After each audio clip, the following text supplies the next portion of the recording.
¿Cómo están? Buenas noches. Bienvenidos a la emisión dominical de Noticiero Guatevisión de este 25 de enero. Ha sido un fin de semana con mucha información y acá tenemos todo lo que usted necesita saber, así que iniciamos con nuestra portada informativa. Allanamientos en la colonia El Limón revelan red de videovigilancia clandestina usada por pandillas para alertar sobre operativos, mientras fuerzas de seguridad intensifican acciones para recuperar el control del territorio. Polémica en la elección del Tribunal Supremo Electoral. Diputados llevan a tribunales a la comisión de postulación por excluir el finiquito. Inicia la recepción de expedientes para elegir a los nuevos magistrados del Tribunal Supremo Electoral, pero el proceso arranca sin aspirantes registrados en su primer día.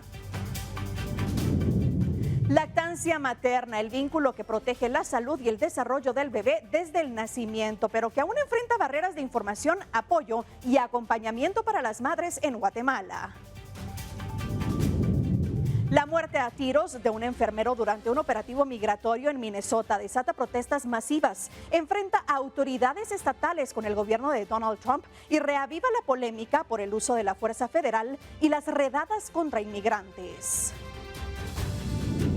El torneo Clausura 2026 comenzó a marcar tendencias este fin de semana con la disputa de su segunda fecha, partidos intensos y equipos que ya empiezan a perfilar sus aspiraciones en la lucha por el título.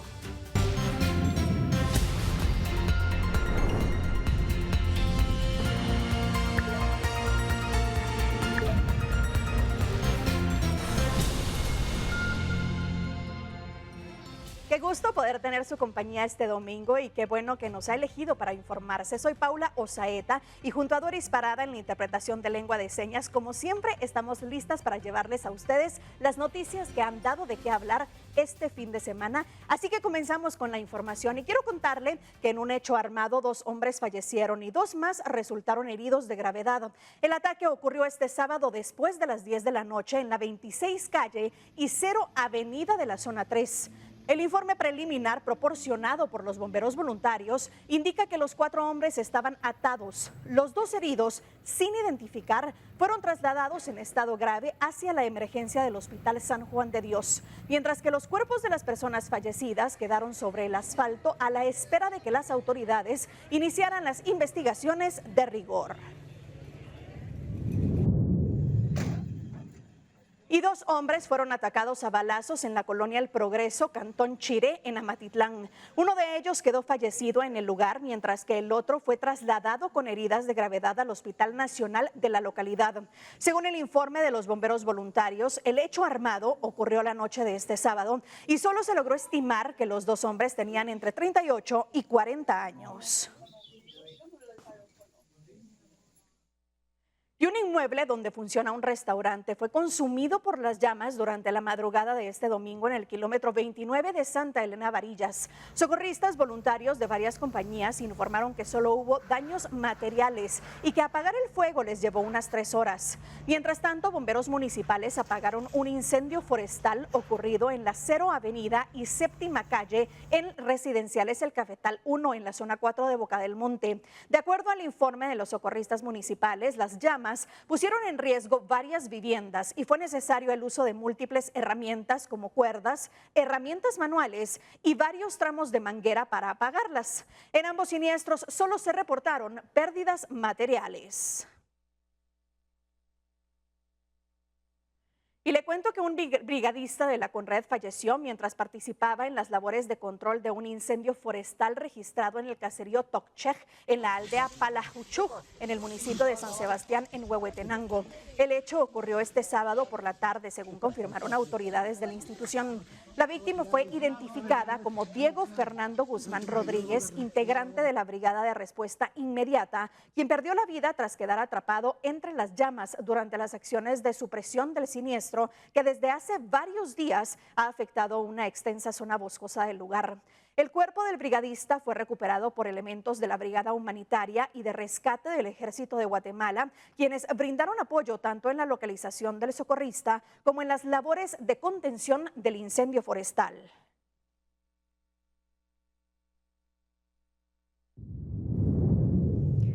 Y el piloto de un vehículo fue a chocar contra el cucharón de una retroexcavadora que permanecía estacionada en la 10ª avenida de la zona 5 en Villanueva. De acuerdo al vocero de la Policía Municipal de Tránsito, Henry Quevedo, al parecer el conductor no respetó los desvíos de carretera por aparente exceso de velocidad. El vocero de la PMT agregó que no se descarta un posible estado de ebriedad del chofer y confirmó que los pasajeros se dieron a la fuga, dejando en el lugar el automotor. Por este accidente solo se reportaron daños materiales. Y en otros hechos le cuento que 1.039 paquetes rectangulares con posible cocaína fueron localizados ocultos dentro de sacos de harina de coquillo, distribuidos en 2 contenedores que permanecían en Puerto Quetzal, Escuintla. Según el informe policial, el operativo fue realizado por agentes de la Subdirección General de Análisis de Información Antinarcótica en coordinación con el Ministerio Público. Luego de procesos de análisis de riesgo, inteligencia antinarcótica y verificación física de la carga. Y agentes de la División Especializada en Investigación Criminal de la Policía localizaron un vehículo en la 4ª Avenida A, en la colonia Guajitos, en la zona 21. El automotor, con reporte de robo del 17 de enero, fue abandonado en un sector donde opera una célula del barrio 18. Según fuentes oficiales, las investigaciones preliminares señalan que dentro del vehículo hallaron indicios vinculados con los ataques perpetrados contra policías el pasado 18 de enero.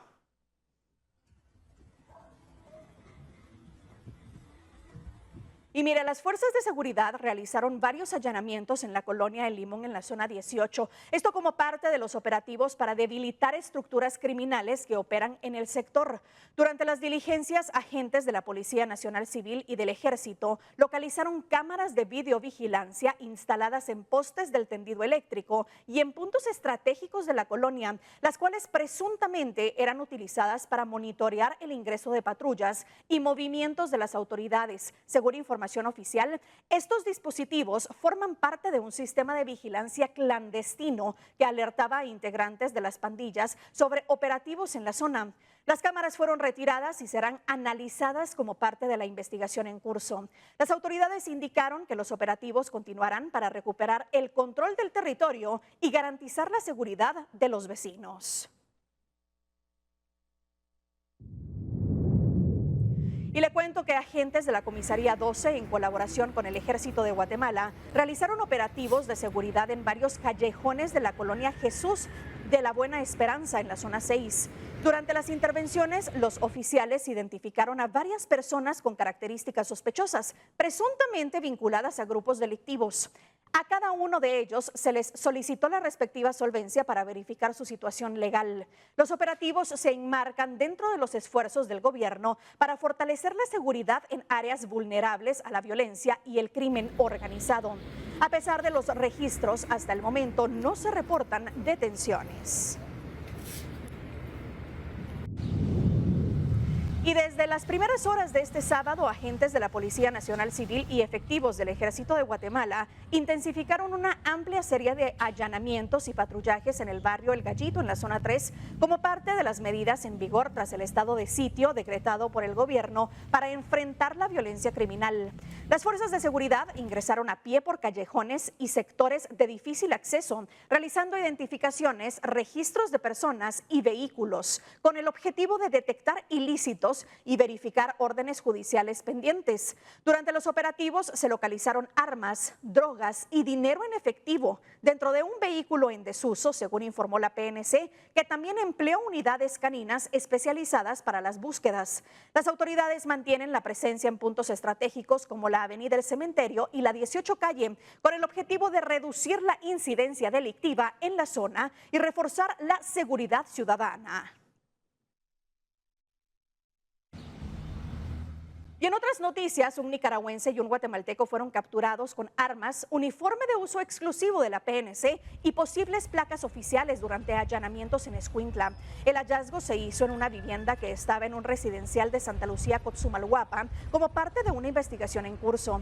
Durante el operativo fueron capturados Luis N., de 43 años, de nacionalidad nicaragüense, originario de Esquipulas, Matagalpa, Nicaragua, y Gustavo N., de 46 años. En el lugar se localizaron 2 posibles placas de circulación, las cuales, según Solvencia, corresponderían a un vehículo asignado a la Subdirección de Investigación Criminal, además de un uniforme completo color azul de uso exclusivo de la PNC.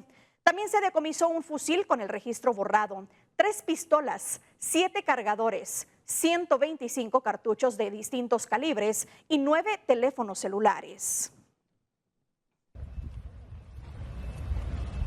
Y mira, vamos a cambiar de tema porque parlamentarios presentaron una acción legal ante el juzgado de turno contra la Comisión de Postulación del Tribunal Supremo Electoral tras la decisión de no incluir la constancia de finiquito como requisito obligatorio para los aspirantes a magistrado electoral, documento que según la bancada es esencial para garantizar transparencia y probidad.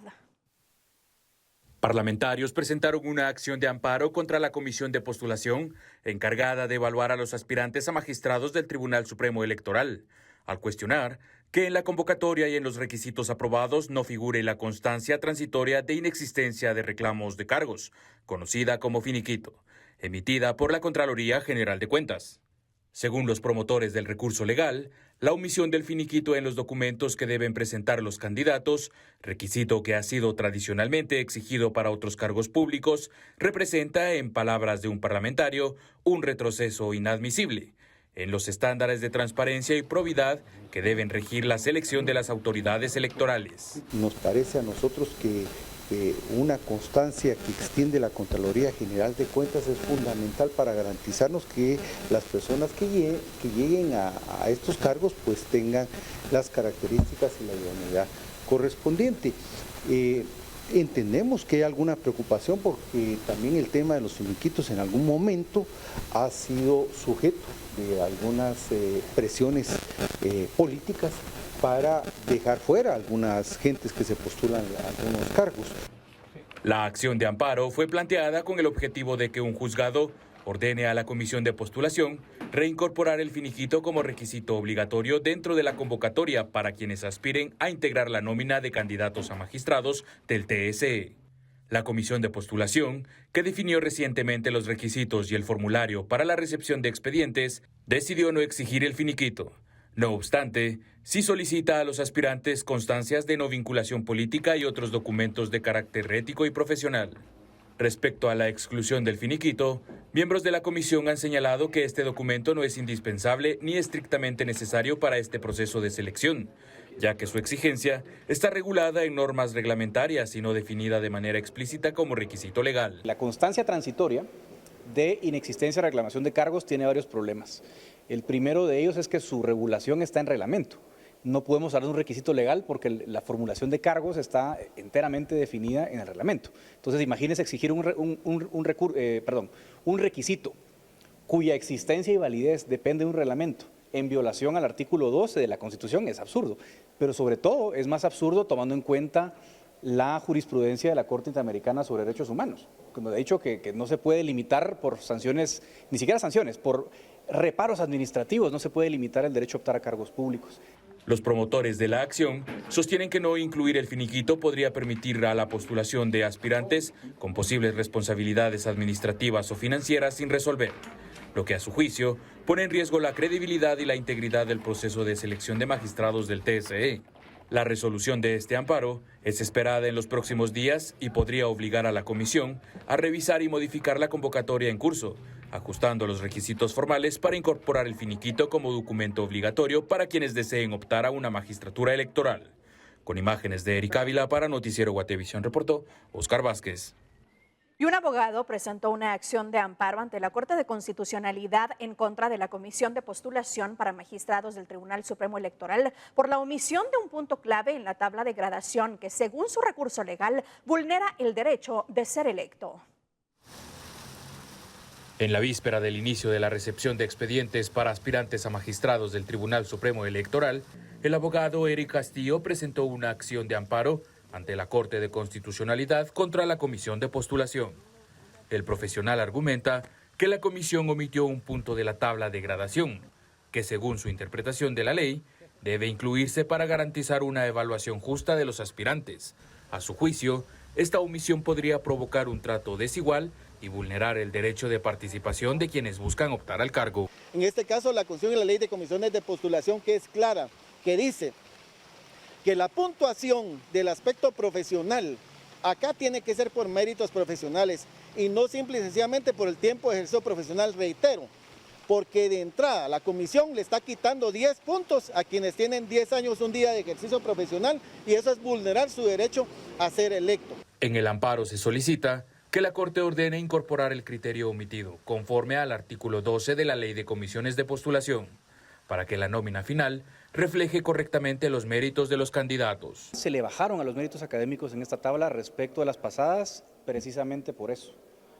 Precisamente porque ya realmente un doctorado no nos dice demasiado, ¿no?, de una persona, aunque obviamente hay que tomarlo en cuenta. Hay doctorados pues, de diferente calidad.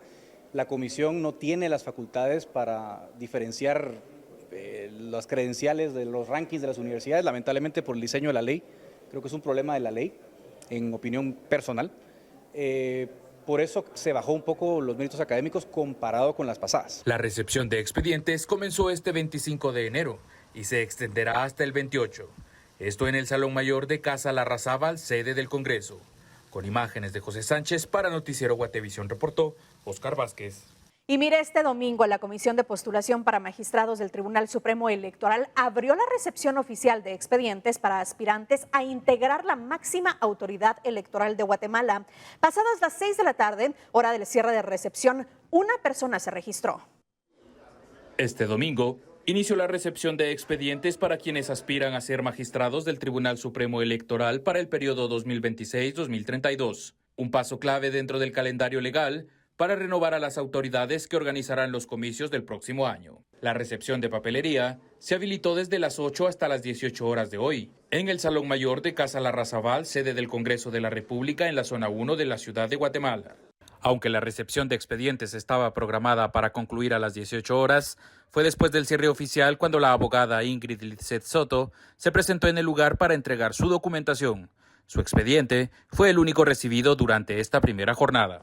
El llamado para entregar expedientes se realiza del 25 al 28 de enero y los interesados deben cumplir con requisitos como ser guatemaltecos de origen, abogado colegiado, mayor de 40 años, con experiencia profesional o judicial, entre otras condiciones establecidas en la convocatoria oficial. La Comisión de Postulación ya había habilitado los formularios y guías técnicas en línea para facilitar la estructuración correcta de los documentos antes de su entrega. Una vez cerrada la recepción de expedientes, la comisión tendrá 30 días para evaluar toda la documentación y elaborar una nómina de 20 candidatos. Posteriormente, el Congreso de la República deberá elegir con al menos 107 votos a 5 magistrados titulares y 5 suplentes, quienes tomarán posesión el 20 de marzo de este año.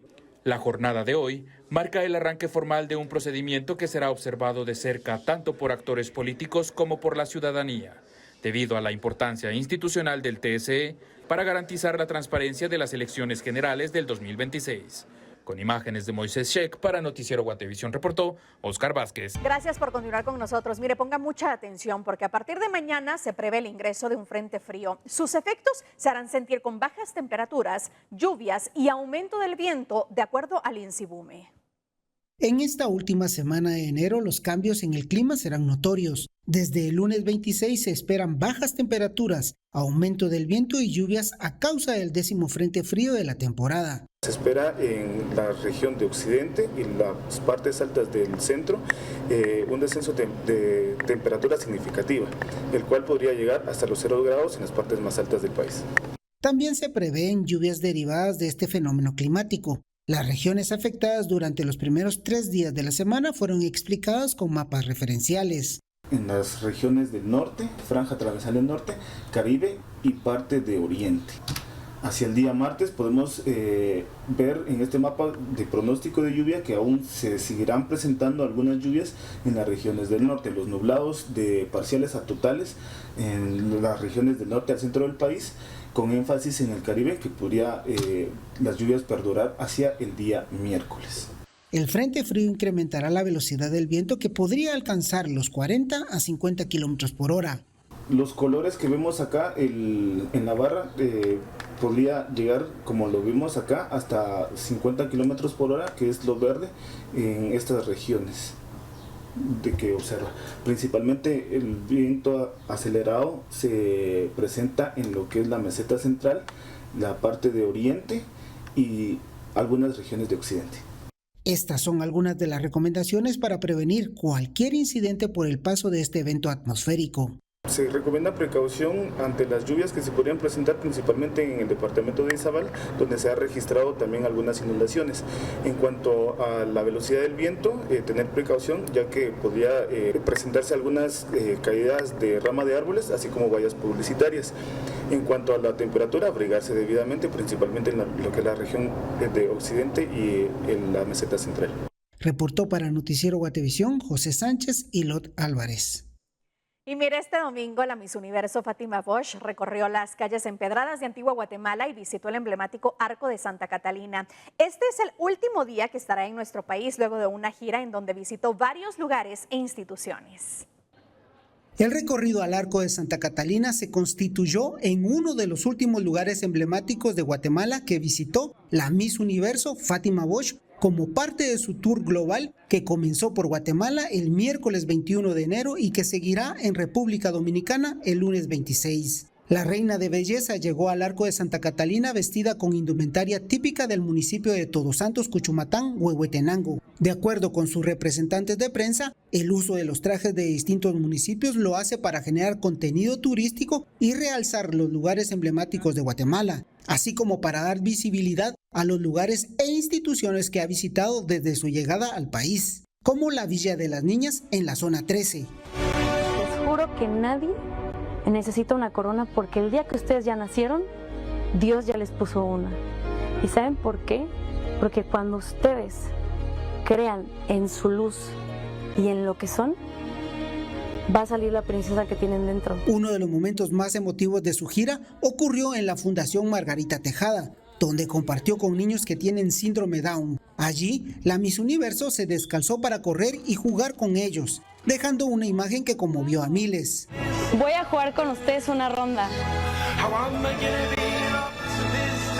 Muchas gracias.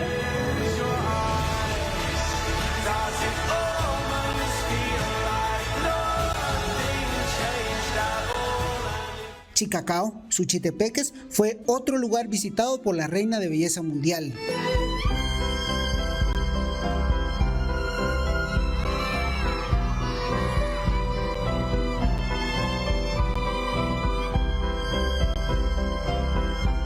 Reportó para Noticiero Guatevisión Eric Ávila y Lot Álvarez.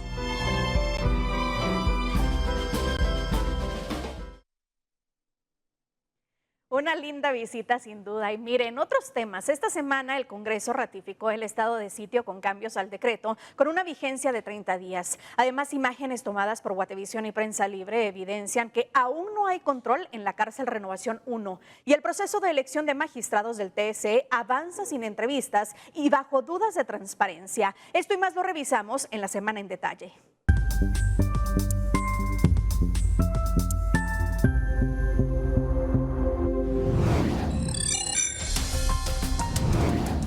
El Congreso de la República ratificó el estado de sitio decretado por el Ejecutivo tras los ataques armados contra agentes de la Policía Nacional Civil atribuidos a estructuras de la Mara 18, hechos que dejaron policías fallecidos y varios heridos. La medida tendrá vigencia de 30 días en todo el país y fue aprobada con modificaciones, entre ellas la autorización de actividades vinculadas a comisiones de postulación, así como eventos religiosos y culturales. También se restituyó el permiso para la aportación legal de armas a civiles y se prohibieron por 30 días las visitas a pandilleros recluidos. Además, el legislativo aprobó un apoyo económico de 100,000 quetzales para agentes heridos y 300,000 para familias de policías fallecidos, mientras continúa el despliegue de operativos de seguridad a nivel nacional.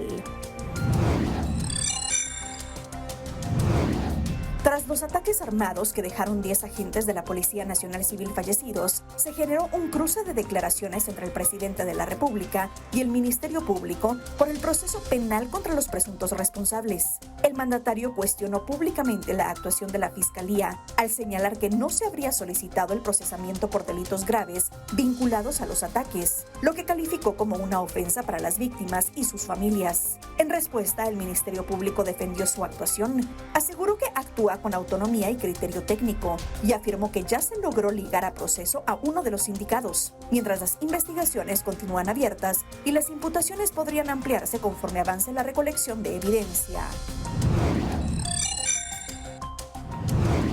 A una semana del motín en la cárcel de máxima seguridad Renovación 1, persisten dudas sobre el control real dentro del penal, pese a que las autoridades aseguran haber normalizado la situación. Imágenes recientes de Guatevisión y Prensa Libre muestran a privados de libertad, incluidos integrantes del barrio 18, con aparente movilidad y presencia en áreas de seguridad, mientras el Ejército y la Policía Nacional Civil resguardan únicamente el perímetro externo.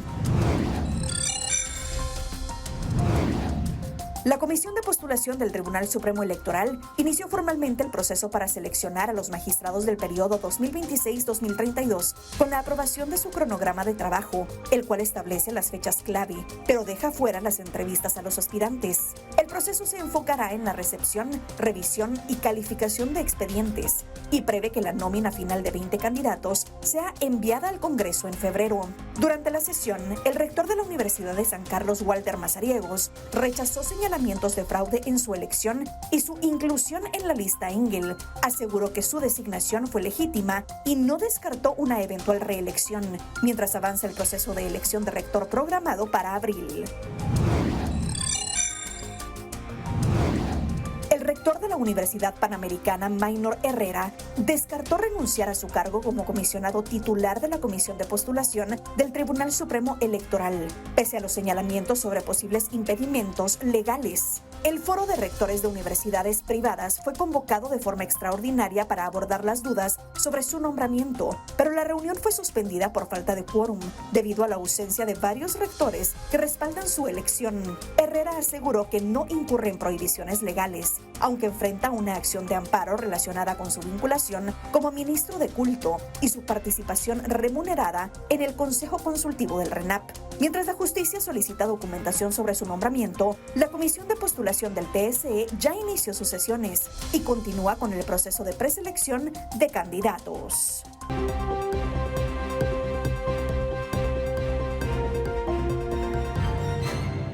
Es momento de conocer lo que sucede en el mundo. El enfermero Alex Pretty, un enfermero de 37 años sin antecedentes criminales, es la nueva víctima de las operaciones migratorias de los agentes federales en Minnesota, mientras el gobierno estatal ha condenado su muerte a tiros y llama al gobierno de Donald Trump a detener los operativos. La directora de la Seguridad Nacional estadounidense, Kristi Noem, aseguró que los agentes actuaron en defensa propia y de acuerdo a su entrenamiento. El manifestante Alex Pretty en Minneapolis salió al medio de la carretera grabando a agentes del ICE. Este video publicado en X captura el enfrentamiento que se produjo con los agentes federales. Pretty, enfermero de cuidados intensivos, fue derribado al suelo y tras unos segundos recibió al menos un disparo. El tiroteo se produjo en medio de las protestas diarias en la ciudad desde el tiroteo del 7 de enero contra Ronnie Good. El gobernador de Minnesota, Tim Walz, demócrata, pidió al presidente Donald Trump que pusiera fin a la represión en su estado.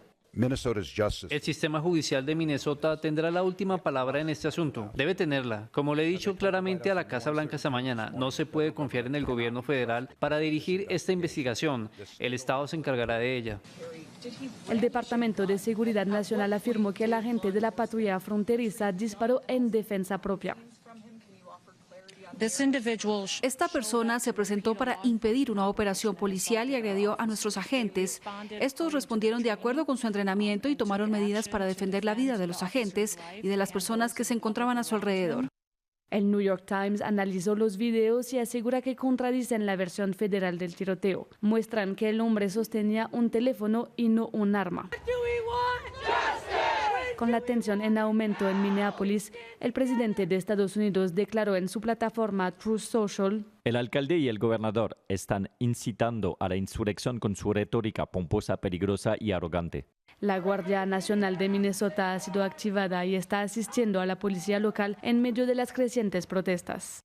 Y una ola de aire ártico golpea a Estados Unidos con temperaturas extremas de hasta menos 45 grados, afectando a decenas de estados durante todo el fin de semana. Millones de residentes se preparan con alimentos, agua y calefacción, mientras las autoridades recomiendan permanecer en casa y acudir a refugios en caso de necesidad.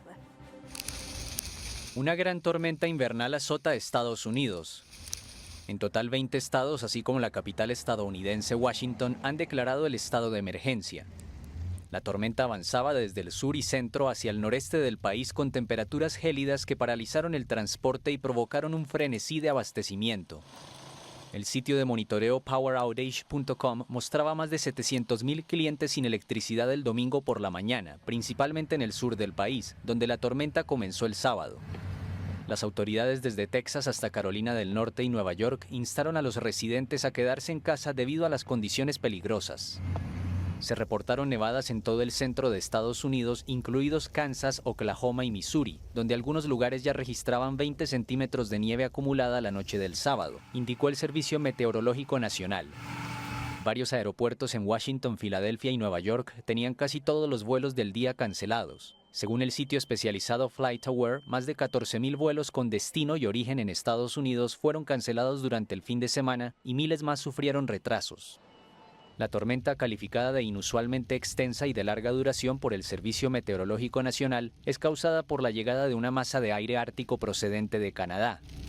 Las bajas temperaturas que se esperan después de la tormenta pueden durar hasta una semana, con mínimas de sensación térmica pronosticadas incluso por debajo de 45 grados bajo cero en algunos lugares. Las oficinas federales estarán cerradas de forma preventiva el lunes.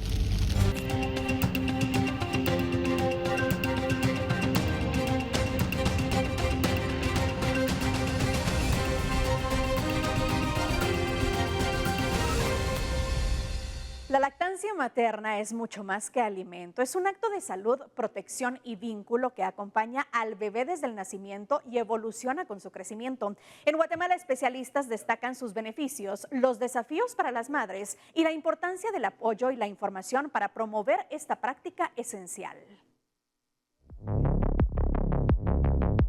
La lactancia materna es mucho más que una forma de alimentación. Es el primer vínculo de protección, salud y desarrollo entre una madre y su hijo. Organismos de salud coinciden en que la leche materna fortalece el sistema inmunológico, reduce enfermedades y aporta beneficios emocionales que se reflejan a lo largo de la vida. Sin embargo, amamantar no siempre es una decisión fácil, especialmente en contextos donde el acceso a información, apoyo y tiempo sigue siendo limitado.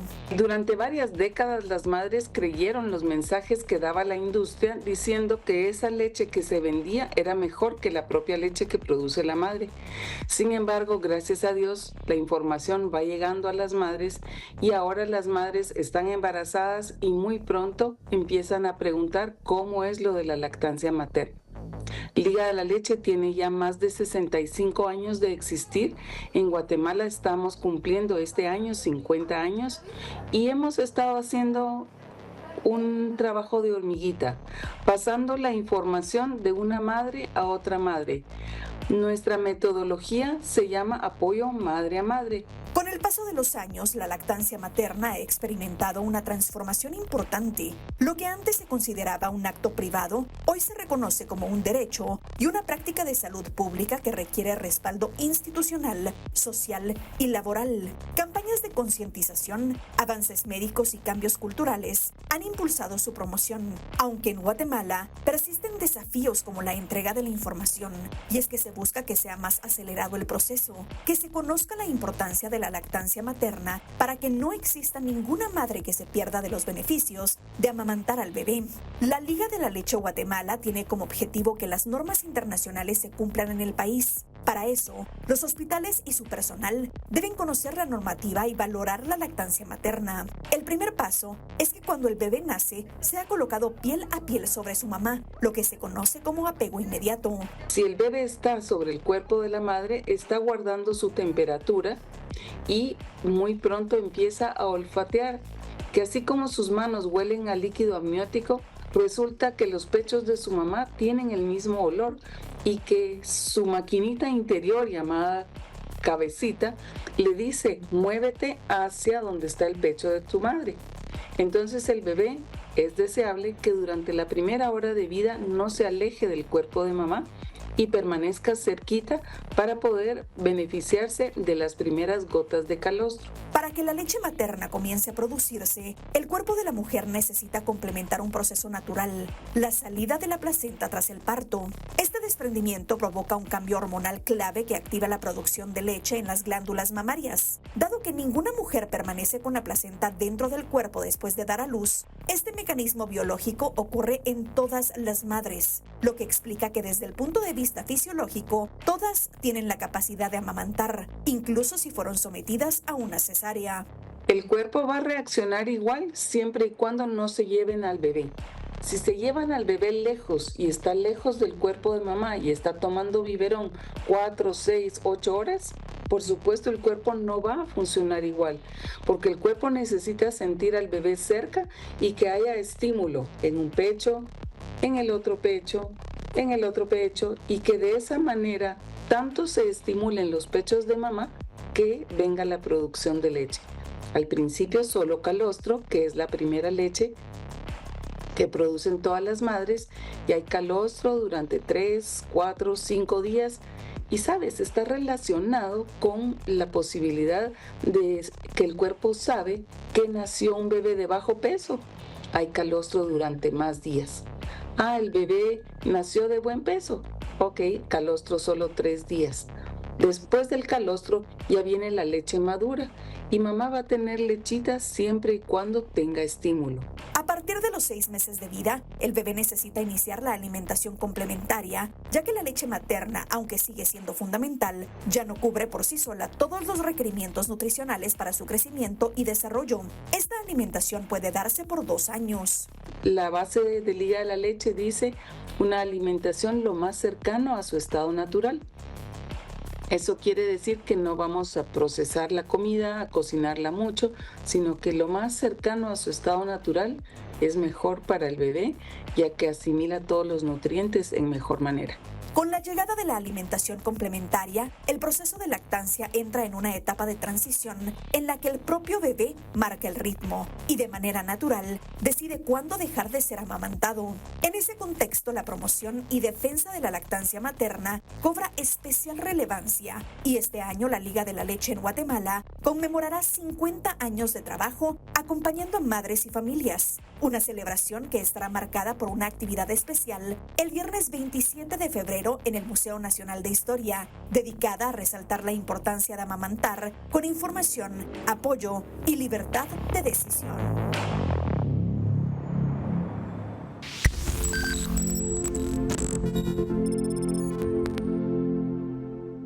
Y sí, la lactancia materna tiene un sinfín de beneficios. Pongan mucha atención porque a continuación hablaremos de estos. El primero es que el bebé durante los primeros meses va a tener todo lo que necesita a la temperatura adecuada y en la cantidad que necesita.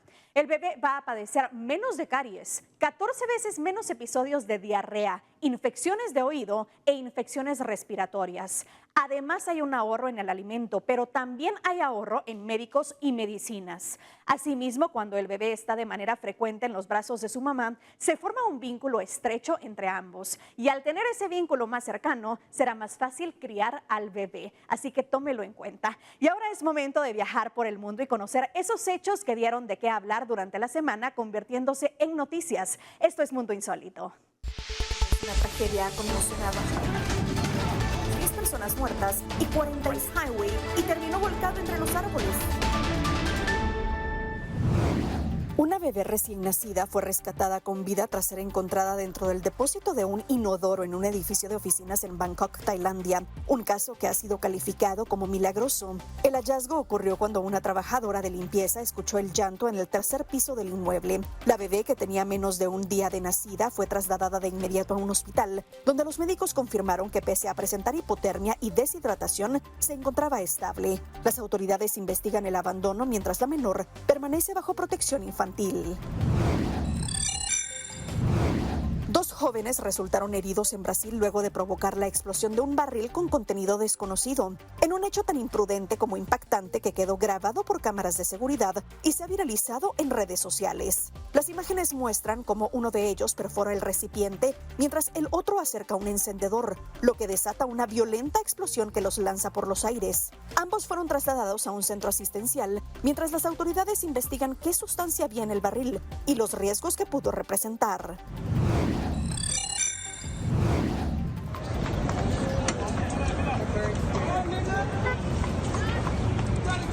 Un caballo que tiraba de un carruaje provocó momentos de tensión en pleno Midtown Manhattan en Nueva York, luego de asustarse y salir corriendo hacia el tráfico tras un aparente susto con una bicicleta de reparto. El animal sin control impactó contra 4 o 5 vehículos estacionados, incluido un taxi, en una escena que quedó grabada en video y se viralizó en redes sociales. Aunque no se reportaron heridos, el incidente reavivó el debate sobre los riesgos del uso de caballos en calles altamente congestionadas y volvió a poner sobre la mesa la discusión de una posible prohibición de carruajes en la ciudad. Un impresionante video captado desde el espacio volvió a maravillar al mundo al mostrar una aurora boreal extendiéndose sobre la Tierra como un resplandor verde que parece abrazar al planeta. Las imágenes fueron grabadas el 11 de enero desde la Estación Espacial Internacional y compartidas por la astronauta japonesa Kimi Yayoi, quien destacó la belleza del fenómeno visto desde una perspectiva única. A unos 400 kilómetros de altura, el video revela la verdadera dimensión de las auroras, que pueden extenderse miles de kilómetros y formar una franja luminosa alrededor del planeta, un espectáculo posible gracias a la interacción entre partículas solares y el campo magnético terrestre.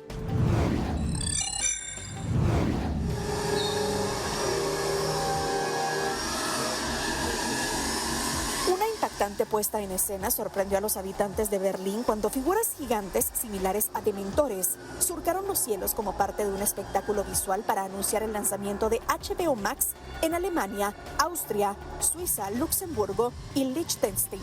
La intervención, visible desde distintos puntos de la ciudad, generó asombro y miles de reacciones en redes sociales, donde las imágenes se volvieron virales. La estrategia promocional buscó captar la atención del público con una experiencia inmersa y cinematográfica, convirtiendo el cielo de la capital alemana en el escenario principal de una campaña que no pasó desapercibida. La tragedia ha conmocionado a 10 personas muertas y 40 en Highway y terminó volcado entre los árboles.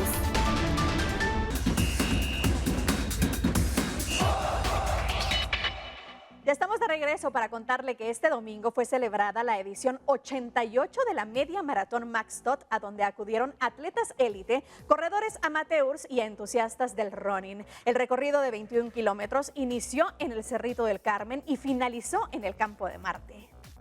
Por segundo año consecutivo, Alberto González se coronó campeón de la rama masculina de la Media Maratón Max Todt en la edición 2026. El fondista cronometró un tiempo oficial de 1 hora, 6 minutos y 41 segundos, revalidando el título obtenido en 2025 y confirmando su buen momento deportivo. A los de medios de comunicación y a toda la gente que vinieron a apoyar, nos motivó mucho en el recorrido y tanto aquí también. Muchas gracias.